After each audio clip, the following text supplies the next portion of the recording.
Well, hello, everybody. Welcome. We got QB here. Hello, Crystal. Hello, Gene Hudson. Oh, Gary. And there's Gary there. So everybody's starting to stack in.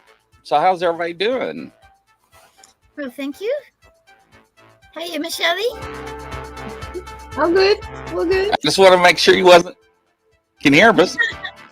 You can't put her in the naughty corner yet. Hey, Thomas. Welcome, everybody. So what do we have tonight? Well, this evening, or lunchtime over here, we're going to teach everyone basic dowsing. And we have a guest on, David Kenneth. And he is very passionate as well as I am with the dowsing. So he'll be great for any questions and things like that. You want me to go ahead and bring him in? Yep. David, welcome. Come on down. Hello Thank there, you so kind much. sir. Thank you so much, Grizzly, for letting me participate. I'm really excited. This is Michelle, David. Hi, David. Nice to meet you. Likewise, yeah. This is a fantastic opportunity. I'm absolutely fascinated by the occult, and one of the things I want to talk about is in connection with that, which hopefully everybody will find quite exciting. Excellent. Yeah, absolutely. We cover quite a lot of subjects here. Grizzly has shows going all week, and then we do the cryptids, we do the paranormal. So you're well seated. Well, I sent Cath a list of the different applications I use for divining, and I think in view of what you're basically interested in, we might start at 6, which is about trapped spirits from people who've died from murder, suicide, or accidental death. Excellent. We'll get the gang going. Today, we usually have a card each day. Today, we've got the opossum. Right. I think we had that recently. But anyway, the opossum is diversion. Opossum's greatest form of protection is to play dead. In doing this, opossum confuses many a predator into believing that the game is over. Oftentimes, the confused rival walks away or looks the other direction for a moment, and opossum runs to safety. Opossum medicine uses a great deal of strategy. If all else fails, opossum plays dead. It has the ability to fight with its claws and teeth, but it rarely uses this form of protection. Instead, the supreme strategy of diversion is constantly employed when things get a little too hard to handle. Opossum has developed an act that would receive an Academy Award in the animal kingdom. The mask of the death scent is excreted at will, adding to the master play that sends enemies on many trails of confusion. If opossum has turned up in your cards, you're being asked to use strategy in some present situation. Rely upon your instincts for the best way out of a tight corner. If you have to pretend to be apathetic or unafraid, do it. Oftentimes, if you refuse to struggle or show that hurtful words bother you, your taunter will see no further fun in the game. Warriors have used opossum medicine for centuries, playing dead when the enemy nears and outnumbers them. Then in a flash, when the enemy is least expecting it, the war cry is heard. The fright of this serves to further confuse the unsuspecting opposition. Victory is sweet when the strategy is one of mental as well as physical prowess. Opossum may be relaying to you that you are to expect the unexpected and be clever in achieving your victory. This could be a victory over a bothersome salesperson or a nosy neighbor. In essence, opossum is beckoning you to use your brain, your sense of drama and surprise to leap over some barrier to your progress. That's opossum. Oh, wrong button. There we go. Well, last time we had skunk. Yeah, this one's very similar, especially in the tactics. Like in the reverse position, opossum may be warning you against getting caught in the high drama of your life's present scenario. Close your eyes, scenario, and dramatize. May keep you from seeing the truth of a situation. You may buy into a melodrama in yourself or others. You might as well play dead if you're justifying what you're doing with a tragic victim routine.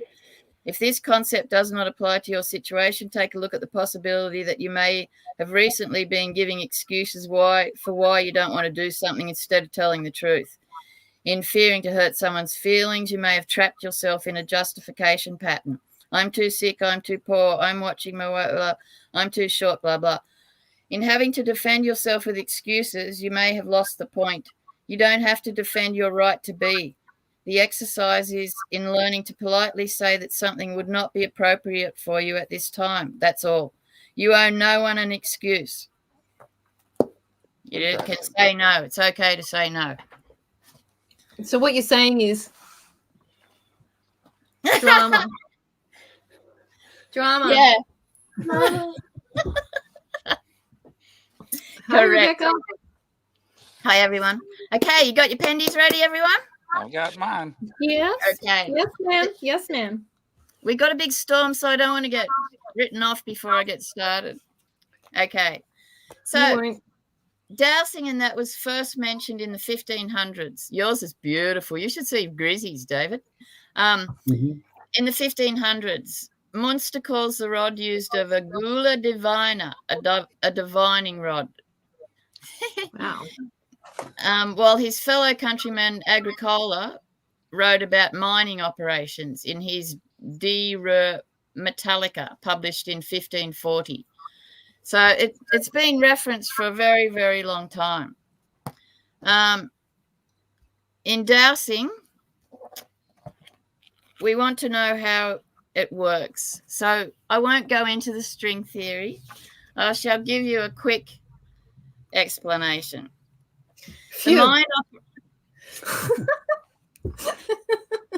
behave. You watch out for Dennis if you get on the naughty list. You want me to mute myself? This will be interesting because we all have probably different ideas as to how it works. I know. So this is why I'm going to do this, because I get off in the string theory and we end up everywhere.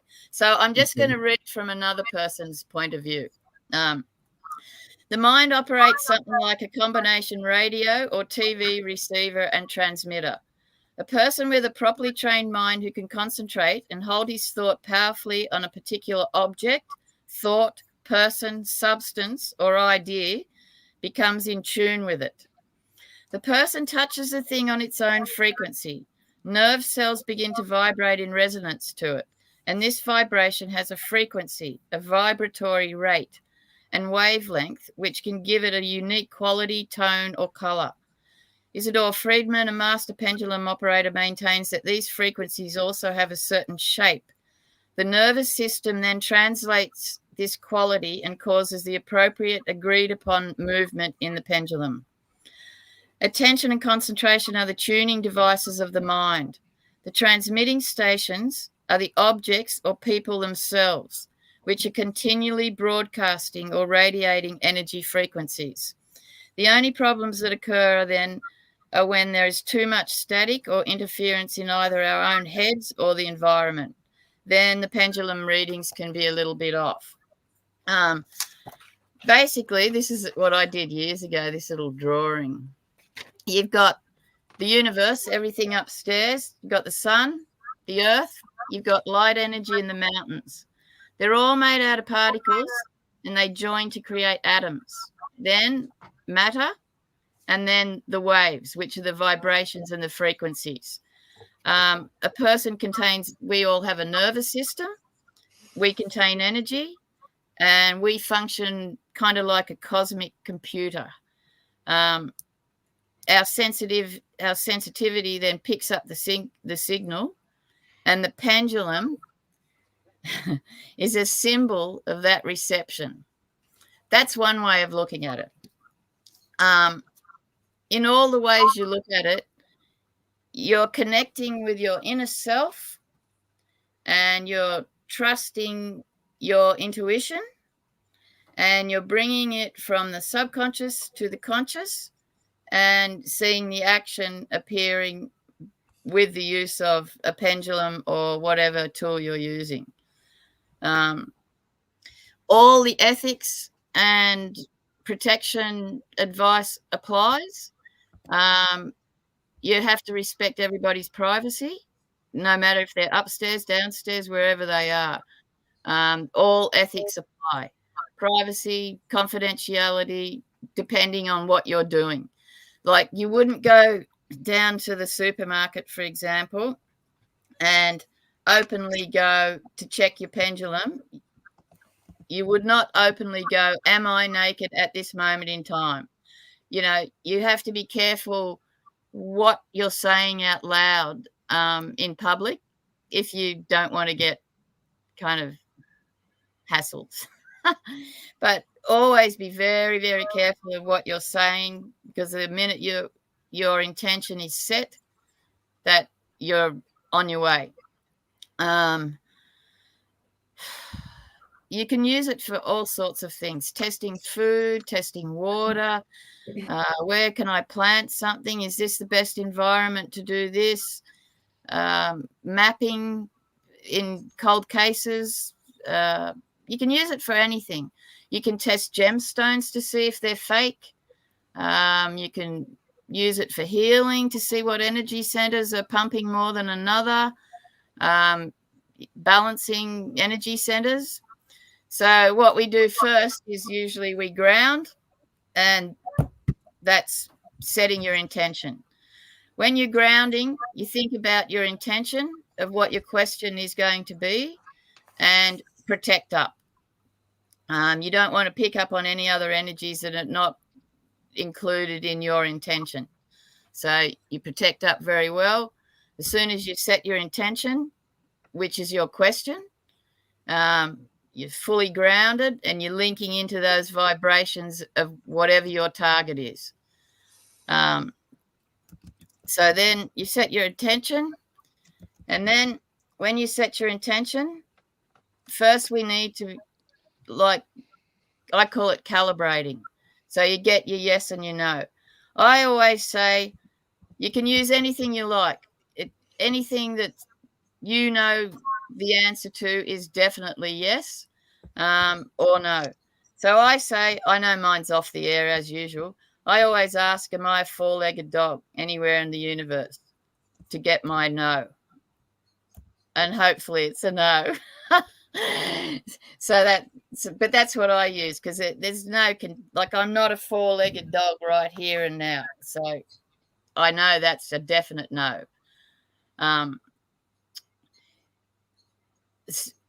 Front ways like this, there's no answer. You usually need to redefine the question so that you can have a definite yes or no. It takes a little while when you first start to dowse. Sometimes it won't come straight away, but don't worry, it will come. It's more a trust of yourself. And once you trust and believe in yourself to the point you have no doubt, then the energy is free flowing. So you're kind of on your way. There's different pendies you can use depending on the task. This one's a tiny little baby one. That's good for mapping, and it's very light, but you can't use that outside.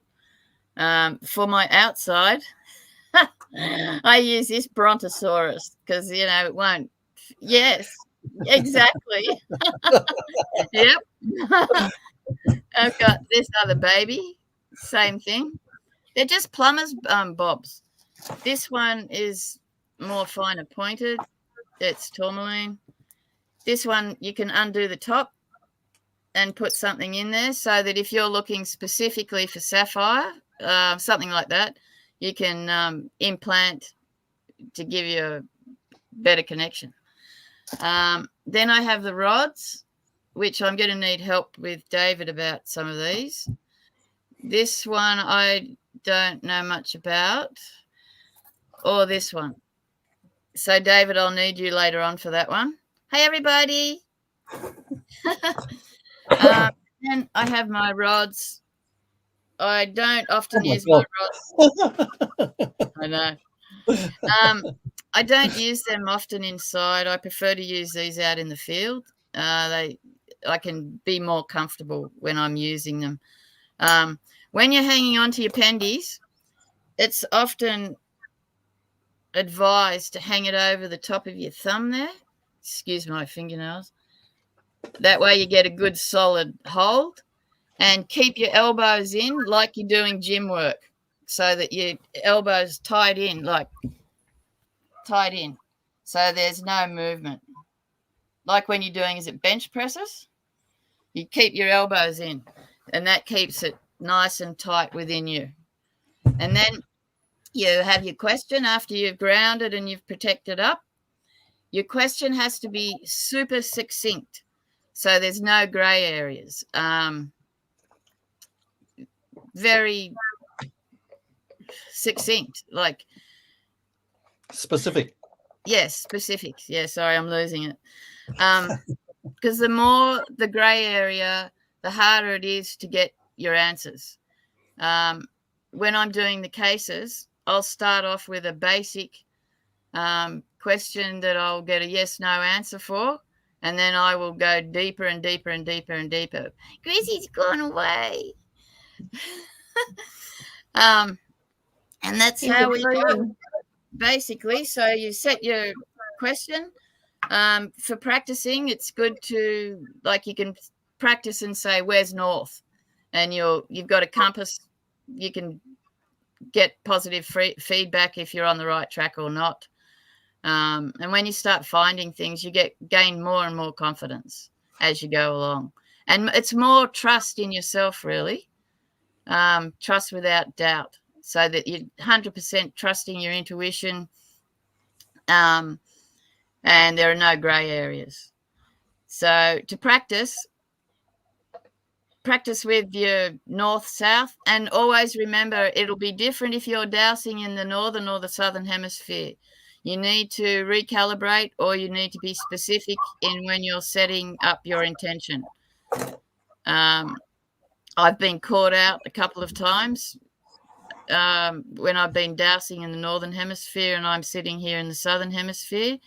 It shouldn't matter. Depending on what you're doing, it may matter. It has mattered to me a couple of times, and I got false readings. So then I had to reset and go again. I always try and verify what I'm doing. If your pendy's not giving you a clear answer, if it's just go backwards and forwards and that, it may mean, I always say to my pendy first thing, do you feel like dowsing? Like I talk to it. It'll tell me straight off. If it doesn't want me to douse for that day, I may not be in the right frame of mind, or, you're too tired, or it's best just not to do it. Do it later on. It will tell you, do you want to douse with me today? And you should not look at the answers. Don't look at the pendulum. The mind is a strong tool of influence. If you find any illness in anybody, don't tell them straight out. You don't delve into medical without, being super duper careful. If something's going on with a person in their body, it's best to refer on, or say to them, oh, it might be a good idea to go and have a checkup, like your car. You do your car every year, you might want to go and check out your body as well. If you can feel something is not quite right in the person, and you really think they should see a doctor or a healer or whatever, then refer on. But don't say anything like, oh, you're going to cark it, or, something like that, or, because you can really hurt people by what you say. And also, if you're dowsing in a group healing situation, someone might go off. They might have a panic attack. You really have to be careful. I'll get back to you, Rebecca. You have to be really, really careful with the body, and your ethics and principles and morality. And, we're dealing with other people's energies. It's personal. So you need to be very careful. As far as dowsing for things like, does he love me? Does she love me? That sort of thing. It's not a good idea. And all the answers are only for this moment in time. So in 5 seconds, I may have a totally different answer. Everything's for only this moment in time. That's why after a case, when I do a case, if I start the case on the Sunday, I'll do the case Monday, Tuesday, then I leave it, and then I come back on the Friday and re-verify just to make sure that I'm still, because the guy, if I'm after trying to find a missing person, that person may have been alive on Monday, may not be alive on Friday. So then I have to verify everything to make sure, you know.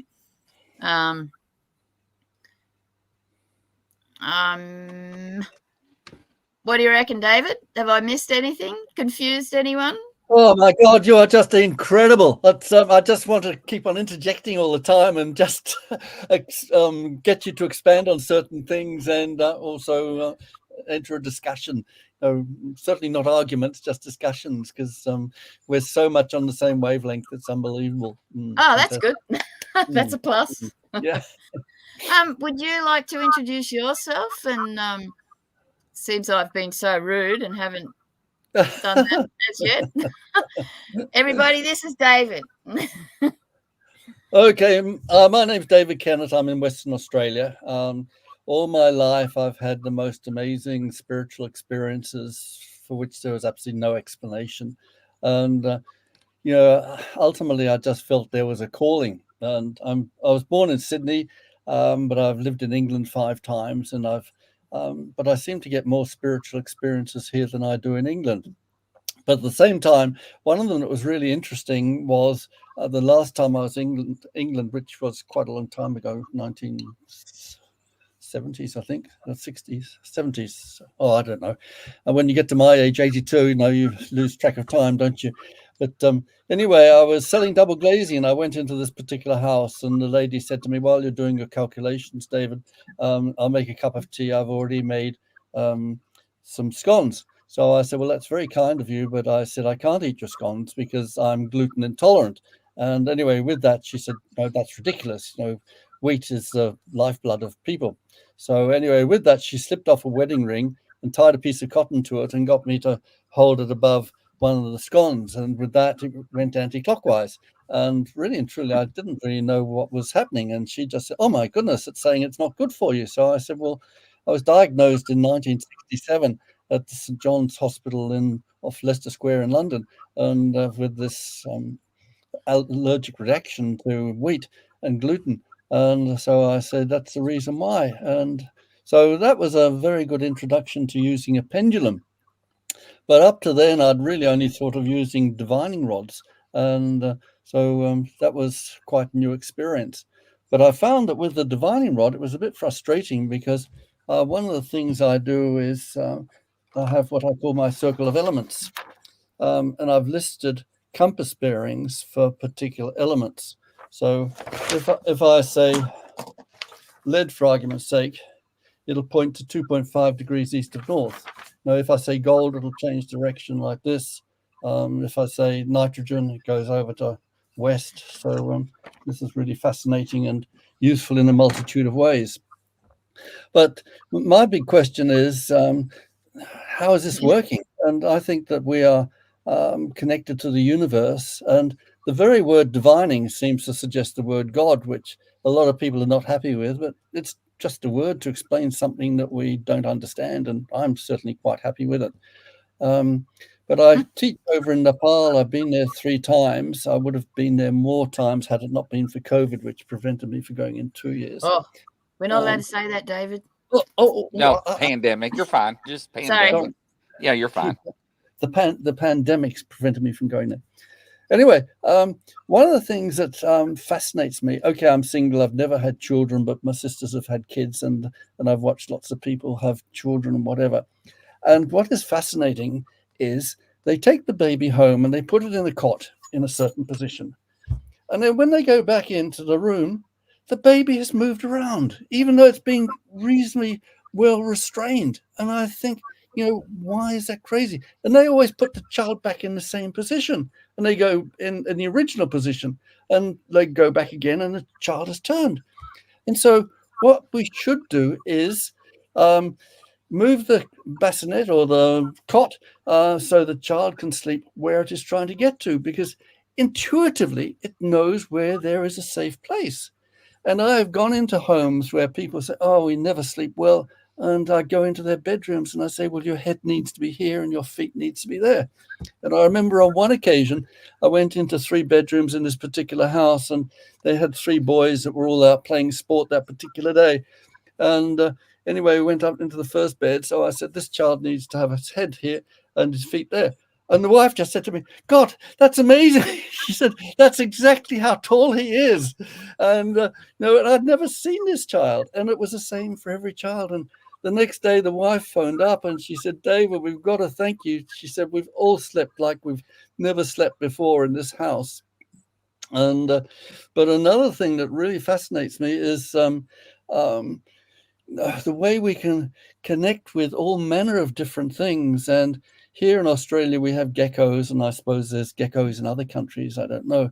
And anyway, one day I was down on the floodplain on my property because I'm doing forestry research, and I was with 2 adults who had a farm tree nursery, and they suggested I grew a particular melaleuca that was endemic to the region.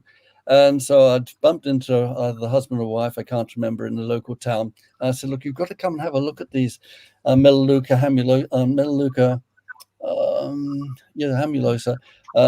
because I'm just so pleased with them. So they came up, and there's this 3 adults, and we're standing around, and this little gecko comes out of its hole. So I bend down and I put my hand on the ground and I say, hello, little gecko. I said, if you and God are really happy with the work I'm doing for the environment, come and give me a kiss. And with that, this little gecko came across and touched my finger on the hand with its tongue. And these little geckos, they're only about this long, and normally they are so skittish. And just yesterday, there was a bee trapped in the house against the window. And I said, look, I want to help you. I said, just come on board my finger and I will carry you outside. And so I put my finger close to it and climbed on, and I walked out the house, and it just flew away. So we are connected to all these things in a way that science cannot explain. But obviously, this is, we are communicating with something which goes back. And I remember years ago, a friend of mine, we'd had not a disagreement, but for some unknown reason, this friend just didn't want to be friends anymore. And I thought this was so sad because we'd been so close as friends. And I just said to God, dear God, please let me see this friend this morning. And anyway, I went, and anyway, he lived in a completely different part of Perth. And so I went to the local shopping centre, and well, it wasn't my local shopping centre, funnily enough, but a shopping centre. And anyway, I was sitting down having a cup of coffee, and what I'd said, oh dear, I forget what I've said. That's okay. So I prayed, please may I see this friend so we can try and sort out whatever the differences are and whatever.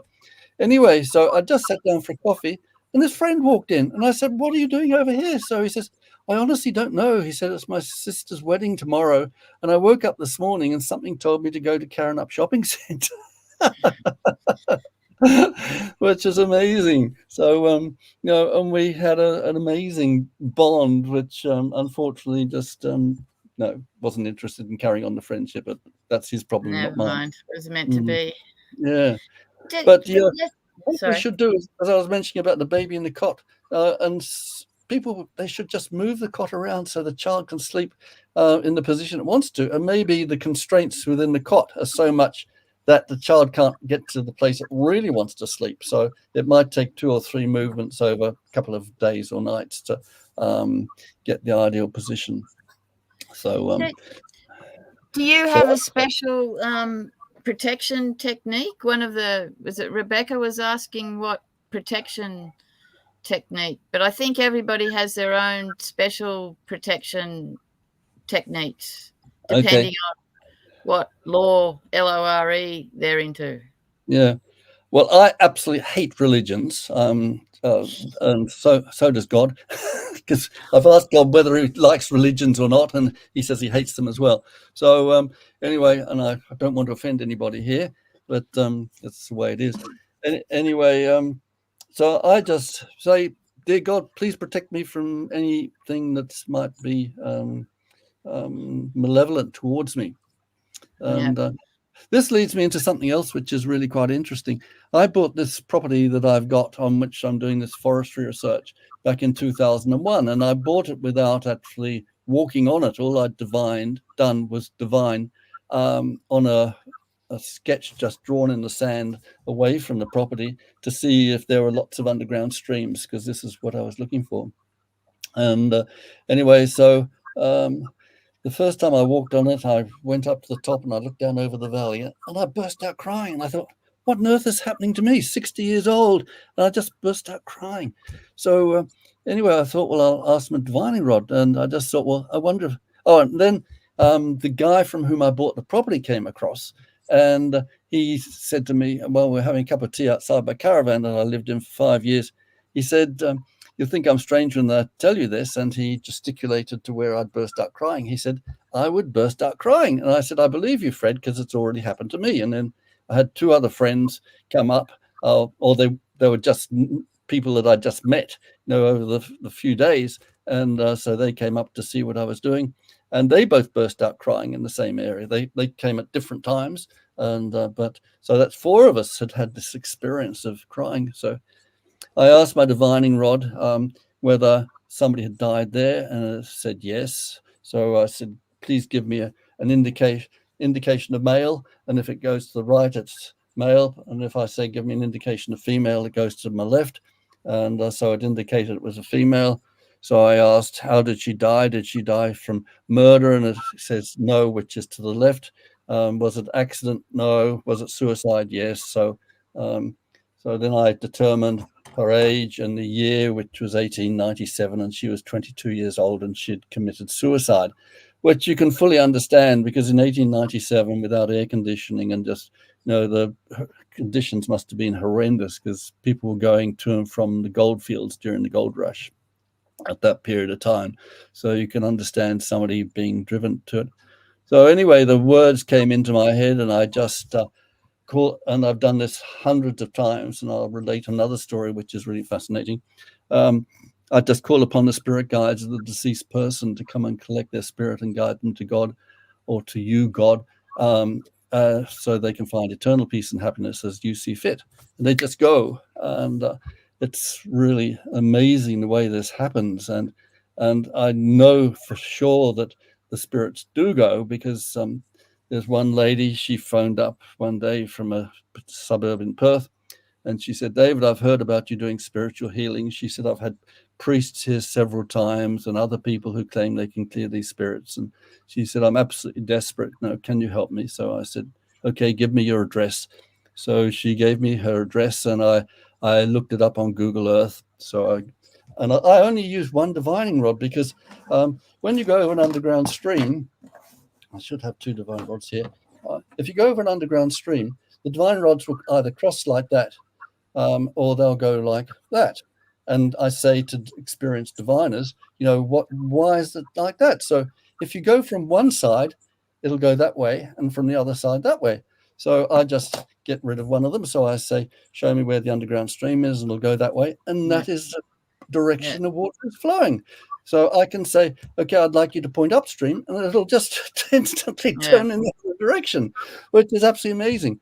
But when I'm working on Google Earth, you need a free hand. So I run my finger across the screen like this, and when I get to the appropriate place on the screen, the divining rod will turn like this. It's a bit difficult to show. Oh, that's a good way of doing it. Yeah, because it really is hard to do the mapping on the Google Earth. To get the exact GPS location is really hard. I can do 100. I can find the best place on 100,000 acres in 5 minutes. Best place for bore. Someone said once, do I ever not find water? And I said no, because before you go out, you don't go out unless you check it all out first, so that you don't go out and not find it, because you've already checked it out before you go. That's right. So, yeah. But also with the streams, you've got the 3 levels. You've got first you hit the outside, then you hit the main flow, and then you've got the other flow on the other side. That, when I was first learning, that was really tricky to sort out. And one of the divining rods that the man that was teaching me had, I know I said this last week, was massive, great big wire, really heavy. But he used that to get the flow strength. So because it was so heavy, it'd go boof, you know, when the flow was really fast and deep, so that you're getting a good flow. The large one would just go boof. But gee, it was hard to, you know, to manage. In the end, I put the rods down and went back to my pendulum, and I followed him around, and we did both at the one time. But in that experience, I found that the pendy was much more sensitive. I was picking up stuff the rods weren't. I don't know if it was just fluke or there was so much water around, but it was really interesting to have two going at once, you know, to see how the accuracy was different. Yeah. Can you move underground channels with the rods? Say that again. Can you move the direction of flow with the rods of the water? I'll tell you a fantastic story, if I may, in a moment. But I lose track of what I was going to say. If you're playing around with underground water, it's a bit of a no-no, because you're changing natural energy flow that can really cause some havoc later on. You're changing the geophysical or the electromagnetics. So you can do it, but it's pretty dangerous to do, because you're changing natural energy flows. You can end up trapping water. You can end up having, you know, creating a big hole that wasn't there before. I don't recommend it. And does dowsing rods need to be a certain size or material? This is interesting. When I got my property, I wanted a bore put down, so I divined where I wanted it, and it turned out to be a fantastic place. And I didn't realize just how fantastic it was until some time later, which I'll hopefully go on to in a moment. Anyway, the son of the person who had this business, the drilling business, he said, "Oh, trust Dad, because he's been doing it for 50 years. So he has a container on his side with about 10 or 12 different divining rods. And he says, this one only reacts to this, and this one only reacts to that, and whatever. Whereas I just say, I only want to find an underground stream which has potable water and a decent flow rate that can be tapped into, etc., etc. And it'll totally disregard anything else, and it'll just go to the one.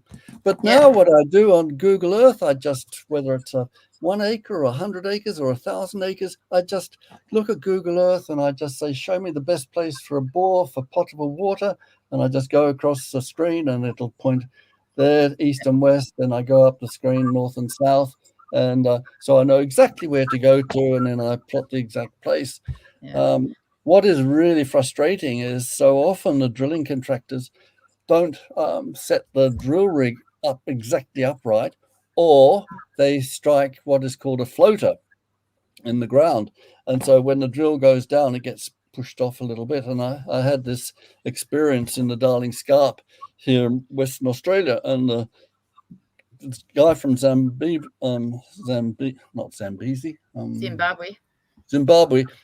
phoned me up and he said, "Oh, David, it's a dry hole." So I said, "Look, wait till tomorrow and check it then." So he checks the next day, and the hole had filled up to about 3 meters from the surface. So I said, "Look, hang a plumb bob down the hole and just see if it's upright." And it went down to the water at 3 meters, and it went from one side of the 4-inch casing to the other side of the 4-inch casing. So it was obviously off by, say, 0.5 degree or something like that.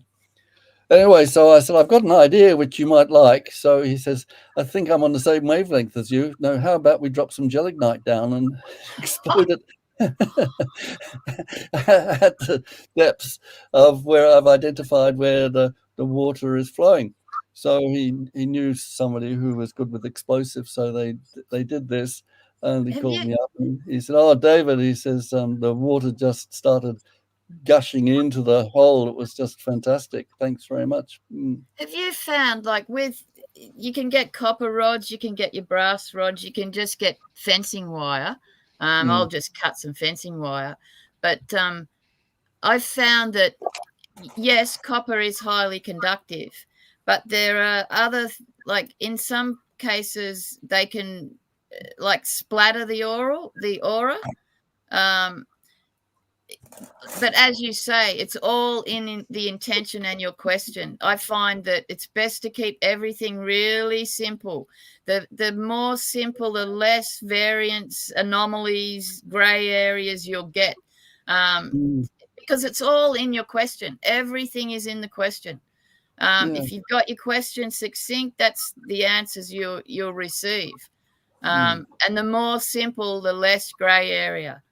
And with the different like tools, they're all the same thing. It's just an indication of your intuition on the outside of your physical body, so that you're seeing your intuition in real life as a tool. It's a visual tool, but your body can be used in the same way. Like, if I don't have a tool and I'm a bit sus on what's going around me energetically, I'll just use my body. I feel it's safer that way. No one's watching what you're doing. You can just do it without any interference, because no one's expecting you to rock your body frontwards. I love that, Cath. One day I was walking down the paddock and I thought something, I must ask God that. And I was just holding this in my arm, hanging down rather like this. And all of a sudden my arm started rotating to the right, indicating yes to my question. So I said, no, this is just fantastic. And, it's often I just take my bunch of keys. I drive to the shops for argument's sake. And so I'm gluten intolerant. So I want to know if a particular food has got wheat in it or not. And so I can just, I used to use my keys, but now, and people often used to say to me, what are you doing? And I'd tell them, but now I just let my arm hang loose and I just look at something and it'll either go clockwise or anti-clockwise to say whether or not it's got gluten in it. If a word of advice, when you start using your body, make sure when you're tuning in to say your yes and no. So I say rock forward for yes, rock backwards for no. If I'm just centered in the middle and I'm not rocking backwards or forwards, then I'm in search mode. I don't have a target addressed. I'm just there rocking. Make sure though, when you're saying your yes and no's, when you're using your body, to tell the energies not to push you too far backwards or forwards. I nearly ended up flat on my back one day because I wasn't succinct enough in explaining I don't want to go flat on my back or flat a face plant, So just be careful what you are saying and include not to flatten you either front ways or backwards. It happens. You need to be careful with that. Can I ask a silly question? Going back to the energy of like underground water or a ley line, is it possible, because as we realize, sometimes homes have been built or buildings have been built over the top of those types of energy lines, and it can cause great chaos within the house. And sometimes it's not always possible to shift, away from that. And I have tried to diffuse the energy of a ley line that runs through the house. And I know you be quiet. Okay, come on, this is fascinating. So I didn't get to. I did. I used crystals. Okay, first of all, I use crystals along the ley line to diffuse. I use rose quartz to try to soften the energy and absorb some of the energy, and then I use some other crystals to try to divert it around a little bit, just a bit. And according to the dowsing rods, that I was successful in doing that, and I shifted it by about a foot, I think. The energy, the actual energy. Now, I'm not talking underground water, but is it possible that you can do something like that? If I'm allowed to answer this question, that is really interesting. Years ago, I was on the radio in Perth, and somebody phoned up and left a message for me telling me about another water diviner. And so I thought it'd be good to contact this guy. So I went along and saw him, and he taught me some interesting things. Trees, when they are growing over underground streams, trees that have a habit like this tend to bend over like this. And you'll see this with, and in my back garden in my city home, I had an acacia, and that was going that way from one side, and a macadamia tree going that way the other side. They're absolutely amazing. And there's an underground stream flowing right through there. So that is interesting. And the other thing that was this gentleman pointed out to me was that if you sleep above an underground stream, the chances are you'll get cancer. And I've been to lots of houses where, sorry, I'm not allowed to that. You'll get C. And anyway, so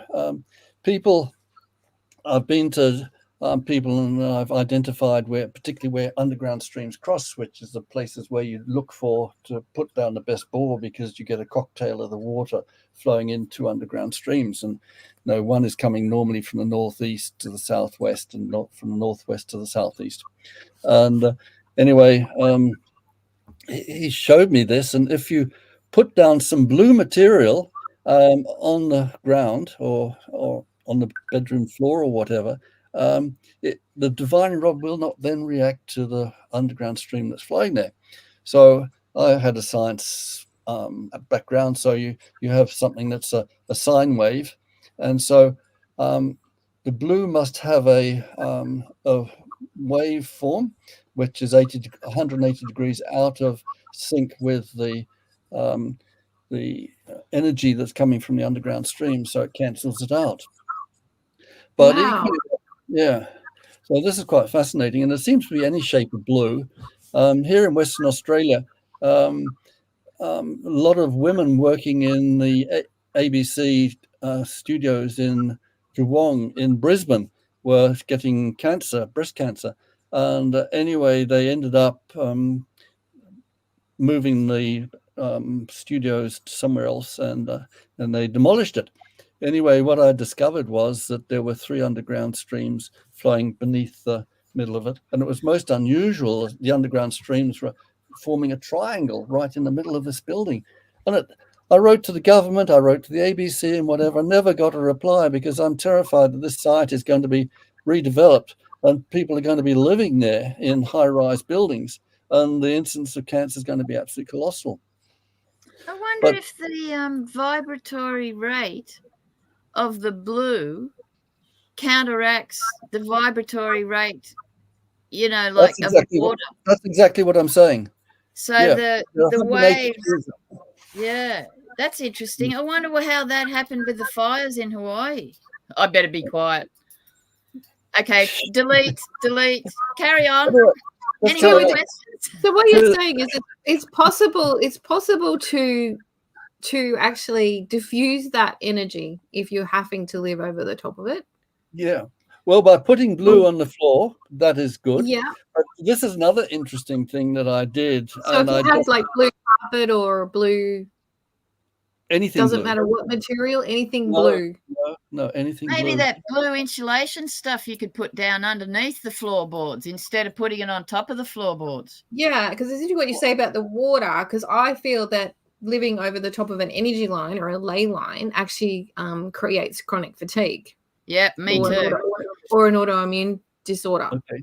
Yep. Yeah, well, just try it yourself. Find where there's an underground stream and have a blue towel or something like that, and just lay it over it, and then just walk either side of the towel, and you'll see that the divining rod will indicate where the underground stream is, and then walk across the towel, and the divining rod will not respond. It's amazing. Well, I just want to find something to put on the ley line. I don't know if the blue will work, because it's like blue with water, blue. Yeah, well, I'll have to check it out with ley lines. Unless you visually put it over there, like not a physical thing, a visual intention.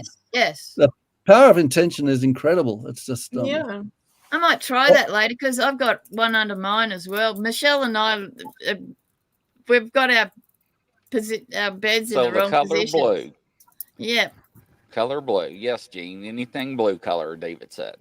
That's correct. But I'll tell you something else that you can try, which is absolutely fantastic. And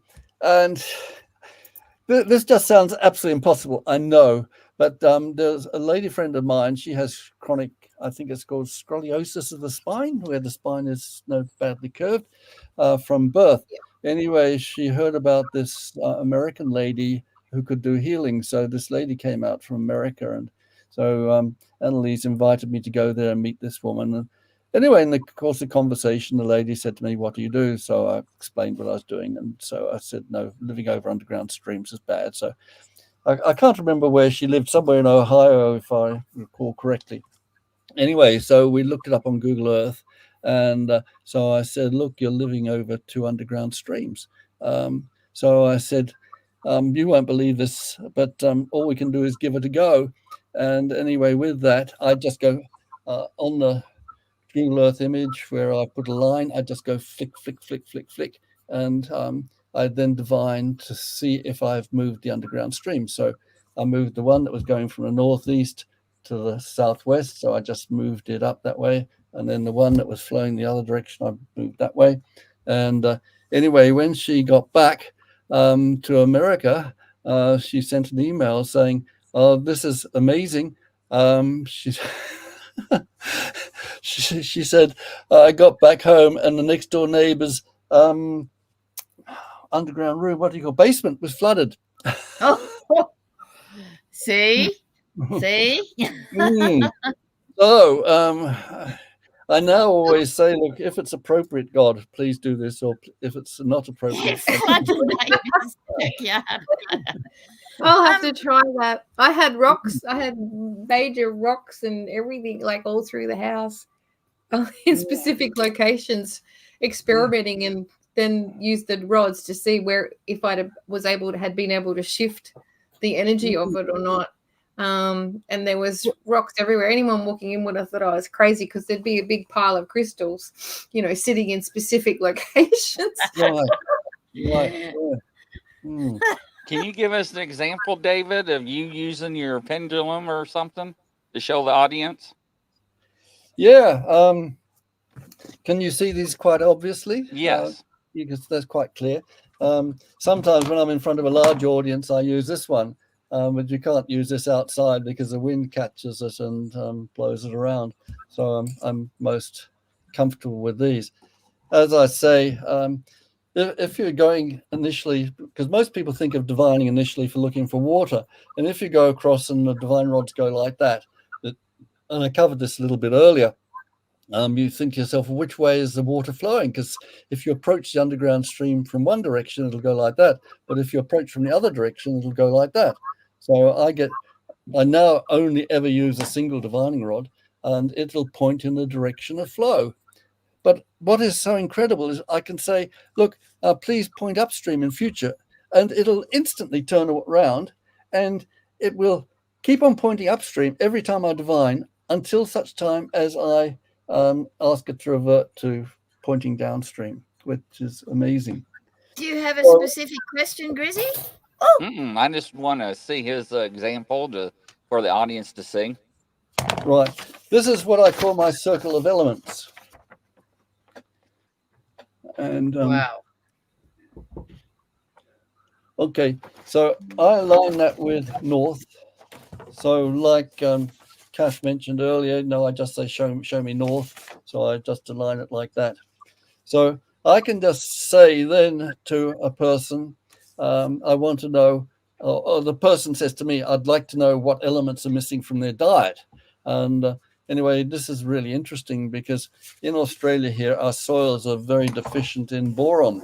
And I suggest anybody looks up on the internet the borax conspiracy, because the pharmaceutical companies in America got together and gave bribes to parliamentarians to pass laws that would prevent or that made anybody who sold borax, which is boron, had to put not to be taken or poison on it. And this is a most incredible element. It's really important for stopping us from getting arthritis.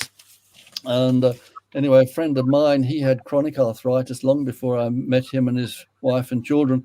And anyway, I nagged him and nagged him and nagged him. And because it said this not to be taken on the packaging, that he refused to take it. But it tastes awful. And I'll show you. I take it myself. One moment, please. I use that to clean the drains. Yeah, same. No wonder they get sick. Oopsie. Yeah, that's the stuff. Yeah, Okay. Drano. All right. Okay. It's going to clean your pipes.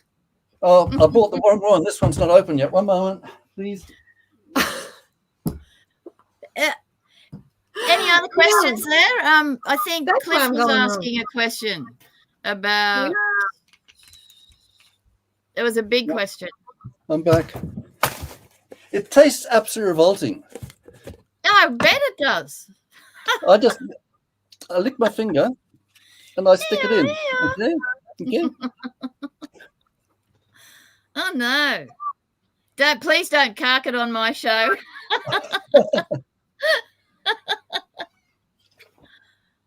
Yucky. This is ginger. I normally spread it on my cereal in the morning, and you don't taste it then. But it's brilliant. Anyway, this friend, as I say, finally has a word with his specialist, and the specialist says, "Look, if it doesn't do you any good, it certainly won't do you any harm." So he started taking this, and most people need about a quarter of a teaspoon a day. And in 2 weeks, he was off all his terrible medication, for which every 3 months he was having blood tests and in constant pain. But people are so stupid. This guy, he's a nice guy, but he is so stupid in many ways. Once he got off the drugs, he stopped taking the borax. And I said, "Look, you've got to carry on." And of course, ultimately, the amount of boron in his diet went down, so he went back onto it. But it should be on our food on a daily basis. But It's not. I run a Healy scan on, which is a frequency, and I run a scan on myself every morning, and every morning it comes up with different vital substances that are missing. Right. And arsenic is one of them. Mm-hmm. Come up here. Well, then. don't lick your finger and put it in there. I know. Apple It seeds. was. About this, it changes every day, and it can be like L-theanine, it can be, all those ones. I haven't had borax come up. I don't think that's a vital substance, but it's obviously mimicking something else, is it? I don't know about mimicking anything else, but here in Australia, our soils are totally deficient, and the agriculture here is hydroponic. Yeah. It's the soil purely supplies support, and everything else. I can back that up because I've been doing it daily, just out of curiosity, and it's amazing. Yeah. What deficiencies come, and it changes daily. So it's So and going with the animals, it made me wonder about the animals, because the animals are getting sick, and it seems like the processed feed that we're having to supplement them with is not doing the job. Yeah. And so they're actually deficient in a heap of vital substances as well, that's needed. So yeah, interesting. But I don't know if I want to finger lick borax. This is another fantastic product. It comes from Pakistan, the Himalayas, whatever, Himalayan salt, and it's got 84 trace elements in it. Wow. And the body is amazing. It'll get rid of what it doesn't want. A mate of mine uses sulfur. He puts sulfur in honey. Yes, and kind of like the charcoal effect, to get rid of all the poisons in your body. It's Right. dangerous. Don't listen, everybody. Don't listen to us at the moment. Well, David, just can use you this show and the? make this up. I suggest everybody makes this up for themselves, and they'll find out exactly what they want, what they need. Now, David, can you show us some examples using your rods? Yeah, so the gang can follow what you're doing. So, like, we start, we ground, we protect, we set our intention, and then we have our rods. So, David, ask your rods if I'm a four-legged dog or something like that, and show everyone how you do it. Okay, it's already done. It's saying no. Show me yes. Show me no. Okay, ask something else then. Okay. Am I over 60? Oh well, no. It said yes, and then it went to no. So you must never ask a woman at her age. So you probably are, but you don't admit it. Anything you like. Oh, that's true. That is true. She doesn't do the sixes. Spot on. Correct. I finished at 59. That's it for me. I'll show you this book. It's absolutely fantastic. And I've used this for quite a few people. If I'm in a class, I just ask for volunteers. And anyway, on this particular occasion, this young lady with very black hair, I don't think she was Asian, but her hair was black as if she was Asian. Anyway, I said, look, I don't want to know what your problem is. Just in your mind, think, I would like to cure this or cure that. Anyway, I then just get my book out and I say, okay, her name was Crystal. So I said, I want to know if there's a plant in here which will remedy the problem that she is concerned about. Anyway, so we open up the page, and I can't remember for the life of me what it was, but it was a herb which brings back the color of your hair when you're starting to go gray. And anyway, and I can't remember for the life of me what page it was on and whatever, but anyway, I thought, well, I'll give this a go as well. And, Was it Herb Robert? Was it which? Herb Robert. No, I don't know what it was called. No. Okay. I could probably with the rods, there are different ways to hold them as well. Like some rods you hold up so that they're up this way, and they will cross up ways. That like if you're holding them this way, you need to be loose and tie your little finger around the bottom bits. I don't know how you hold those enormous rods. It's crazy. They're not that big. Like they're only about a foot. How big mine is. Yeah. No, that's why I only use them outside, because I don't want to poke anything. No, but this is fantastic because they don't get caught in the wind very much. Yeah, they're good. And I even make one. Oh, this is amazing. This is an amazing story. In 2 years, 2009 and 2011, I was a finalist in the United Nations World Environment Day Awards. And anyway, they were being presented in Melbourne. And anyway, I went across and stayed with my sister and brother-in-law. But first of all, I stayed with a friend of mine who also lived. So I phoned up my sister the next morning and I said, where should we go today? So she says to me, go to Sarah's place. So she gave me Sarah's place. Now, I have no idea where Sarah lived other than an address.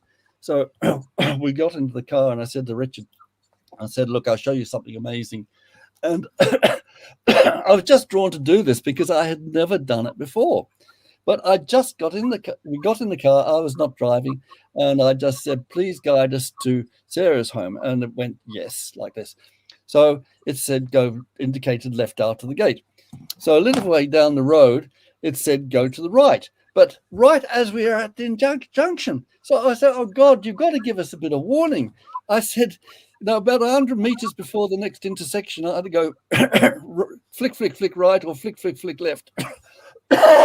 So we can get in the appropriate line. So we backed off and then turned right. And anyway, it did this, as I'd requested. And it took us to my niece's house, right the way across Melbourne. And we just went through back streets. There was no traffic, no anything. And when we got there, Richard just said, I just cannot believe what I've seen, David. But it's amazing. Like when you're mapping, you just follow what direction it goes, and you can just walk along with it. Yeah. And it'll be going. I'm going to get zapped shortly. If I get zapped, Merry Christmas, everybody. Thanks for coming on, David. I'll just tell you quickly. Okay. I'm about to get zapped, I think. Right. Can any of our watchers watch you do some? Is there any questions for everyone's got? Yeah, Anyone? they want to see David demonstrate. Okay. Any questions they would like answered? Brian wants to know, will he find Bigfoot next week? Oh, If I find what next week? If Brian will Bigfoot. find Bigfoot next week. All right. We're into the cryptids, big time. Right. Yeah, I only do serious things. Yeah. This is serious. One of the things I do is companion plants, which is really interesting. So, with vegetables. I've got a yes, Brian. Yeah. I don't know how you can. I don't think you can use a divine rod. Is so much easier for this. This is fascinating. That's that bloody borax. Yeah, let me have another swig of my. Yeah, Brian, I got a definite yes, you will. Well, okay, the Earth's magnetic field is amazing, and just after the Second World War, a couple of American scientists working in Germany discovered a grid pattern within the Earth's magnetic field, and it's called the Curry grid, and it's about 2.2 meters by 2.2 meters. I imagine that as you get closer to the equator, it gets larger, and as you get closer to the poles, it gets smaller. But coincidentally, where I am on my farm here, it's about 2.2 meters, and where I teach in Nepal, it's about 2.2 meters as well. I've never actually checked out precisely what it is. Anyway, it's fascinating. Anyway, so I wondered what the significance of it is. And within these squares of 2.2 meters by 2.2 meters, which is oriented to the northwest and to the northeast, there's 500 energy lines running that way and 500 running that way.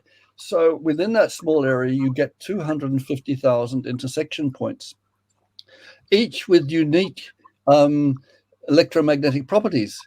And what I've discovered is that the seeds of trees are tuned into a specific point. So if I say I want to plant say a particular eucalyptus, it'll go along and then it'll point in a certain direction, which will be northeast. It's showing me here. And then as I progress in that direction, it'll then point either to the southeast or whatever. And if you plant the tree there, it will grow fantastically well.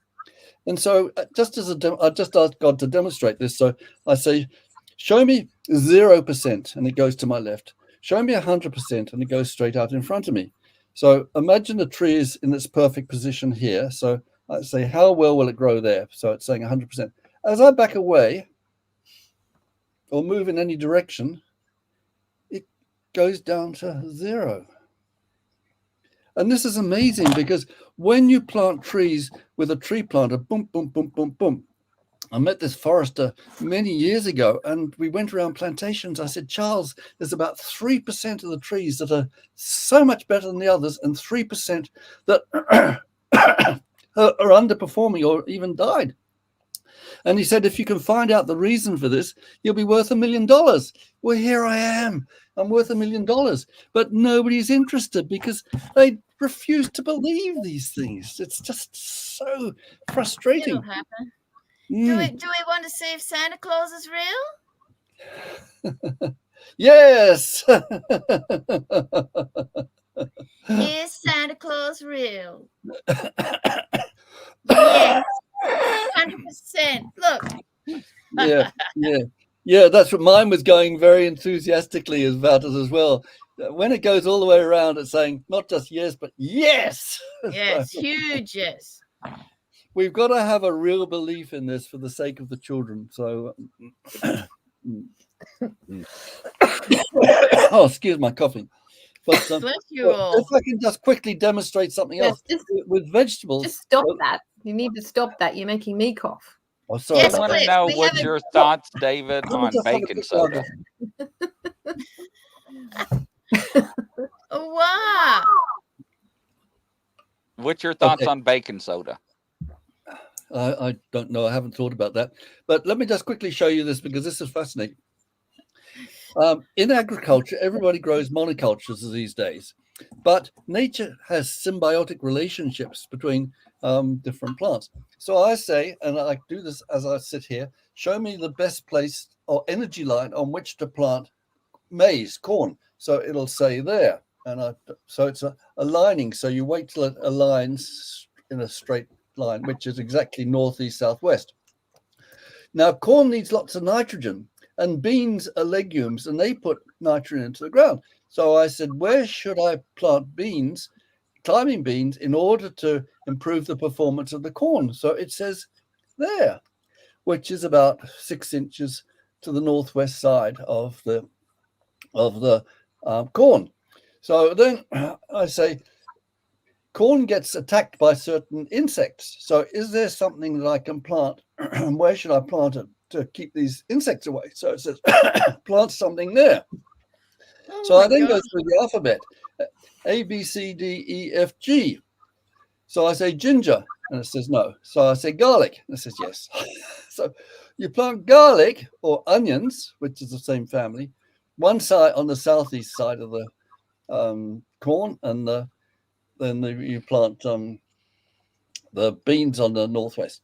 Now, it was really interesting because one of the children, because most of the children in Nepal are children of farmers, or their parents, grandparents are farmers. And he said, oh, but David, we plant the beans and the corn at different times. So I say, I imagine, and this is where your intuition comes into play. I said, I imagine you plant the corn first. So he said, that is right.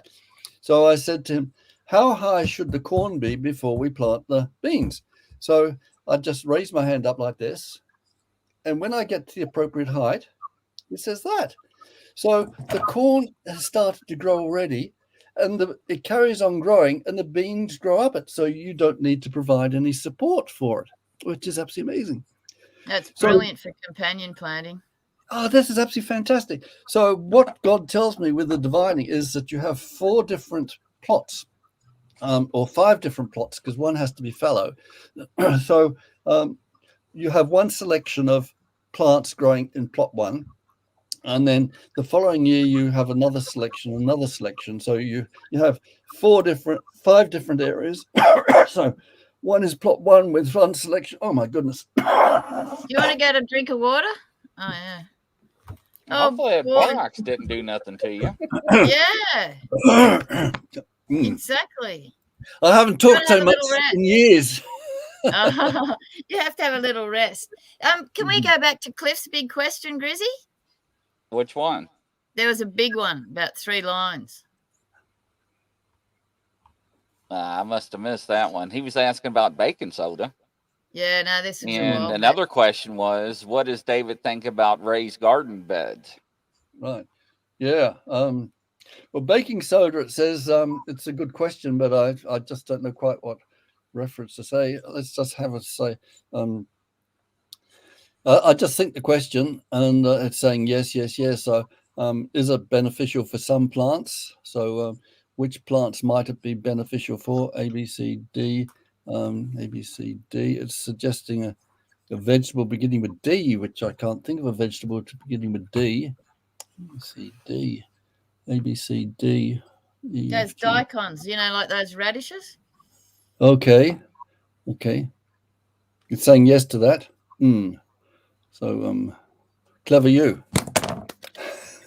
I never heard of it. That's interesting. They're yummy. They're big, long white ones, like a big, long radish, and you grate them. It's really, really nice. I think they are Chinese radish, aren't they? Aren't they called Chinese radish? Daikon, they call them. Interesting you say that, because somebody had some ailment and it recommended they take that. Is that our time up? Yeah, it sure is. We're on another channel broadcast. David, how does people get a hold of you? I can give you my email address. Okay. AURIA 1069 @bigpond.com. And my Facebook page, which is easier, is just David, or facebook.com/David.Kennett KENNETT.96. Awesome. Yeah, so everybody check them out. And we wanted to say Merry Christmas to everybody, and hopefully everybody has a good Christmas. And thanks for all the fans watching the shows and stuff like that. And we really appreciate everything. And we will come back, I think, on Tuesday. I think Lala shows come back on Tuesday. But if you need anything, reach out to us, and we'll on our next show we'll do some pendulum and get that down pat. But from coast to coast around the world, everybody have a Merry Christmas. We'll see you soon. Thanks, everybody. Bye. Thank you so much for letting me participate. Much Absolutely, appreciated. David. Thank Thanks you, for coming, sir. David. Bye-bye. Be Happy careful. Christmas.